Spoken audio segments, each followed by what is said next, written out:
Journalist, and I'm producing a documentary about Brazil and its... Hello, I'm Vicky Richter. I'm an independent journalist, and I'm producing a documentary about Brazil and its fight for freedom of speech against De Mais. And it's mostly about De Mais and what he did in Brazil and still does. And I want to tell you a little story how I finally got to know him a little bit better. So I tried to interview De Mais too, because I had the chance to talk with several deputies from the opposition, like Eduardo Bolsonaro, Marcel van Hattem, Gustavo Gaia. And I'm a journalist, so I want to have both sides of the story. So I tried to reach out to the staff from De Mais, and first I tried to call him. So I tried to call De Mais' office out of a official office from a deputy in Brasilia, and the number was blocked. That was kind of strange. Like, why should a number be blocked to reach the Supreme Court judge?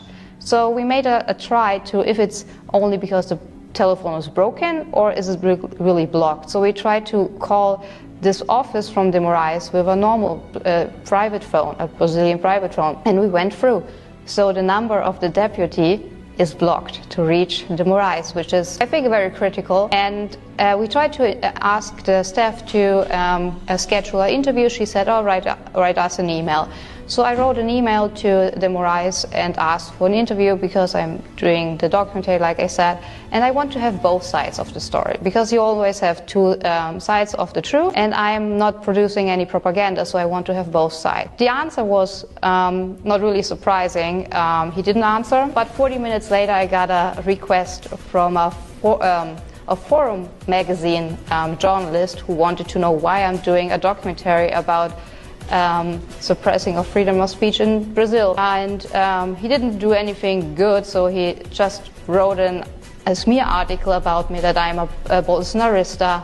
I'm German, so I can't even be a Bolsonarista. I can't even vote for Bolsonaro, but he framed me as a far-right extremist, as a propagandist, and he didn't really talk with me, but it only took him 40 minutes to make a smear article about me. So now you see how so-called mainstream media journalists do their work. And the next day, that was Friday the 13th, I tried to fly home to the US from Brasilia, and the federal police tried to seize my passport. They said I entered Brazil illegally, which I didn't, because I flew in from Sao Paulo, got my stamp that I entered through customs, everything was fine. Then I flew from Sao Paulo to Brasilia, got my stamp, everything was fine.